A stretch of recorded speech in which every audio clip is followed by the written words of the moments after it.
बल्कि इन सभी मामलों में यहाँ की जनता को जागरूक बनाने एवं चुनावी तैयारी के लिए भी बीएसपी केंद्रीय यूनिट ने पार्टी के नेशनल कोऑर्डिनेटर श्री आकाश आनंद को तथा इन चारों राज्यों के केंद्रीय कोऑर्डिनेटर व राज्यसभा सांसद श्री रामजी गौतम को भी मुख्य तौर पर लगाया हुआ है।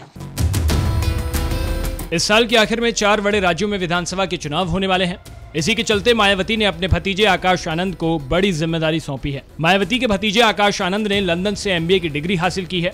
हाल ही में उनकी शादी अशोक सिद्धार्थ की बेटी डॉक्टर प्रज्ञा सिद्धार्थ के साथ हुई है। बता दें कि मायावती ने अपने भतीजे और पार्टी के नेशनल कोऑर्डिनेटर आकाश आनंद को 4 बड़े राज्य सौंपे हैं।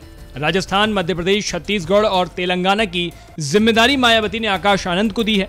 आकाश के लिए ये बहुत बड़ा मौका माना जा रहा है। इन राज्यों में होने वाले विधानसभा चुनावों में अगर बीएसपी पहले से बेहतर प्रदर्शन करती है तो माना जा रहा है कि 2024 के लोकसभा चुनाव में आकाश आनंद को पार्टी और बड़ी जिम्मेदारी सौंप सकती है।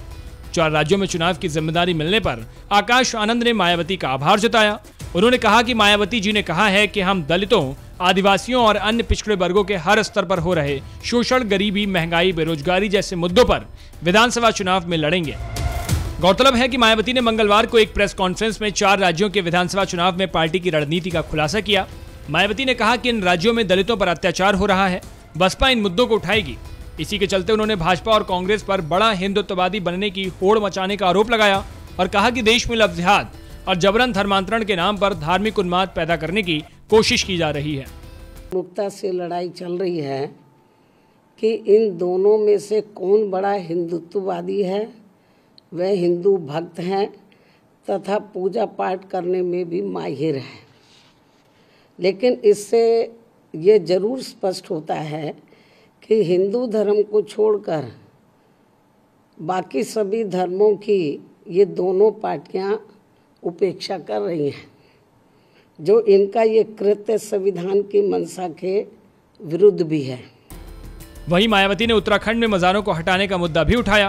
उन्होंने कहा कि मज़ारें यह कहकर हटाई जा रही हैं कि ये सरकारी जमीनों पर बनी हैं। बसपा इससे सहमत नहीं है, क्योंकि जब यहाँ मज़ारें बन रही थीं तो उस समय यहाँ की सरकारों ने इनको क्यों बनने से नहीं रोका।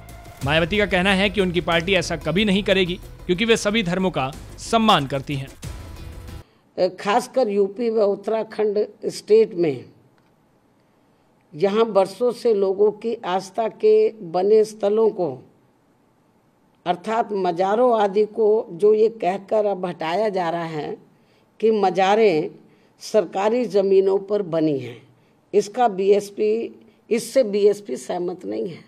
और इसका बीएसपी इसलिए विरोध करती है क्योंकि जब यहाँ मज़ारें सरकारी ज़मीनों पर बन रही थी तो तब उस समय यहाँ की सरकारों ने इनको बनने से क्यों नहीं रोका था।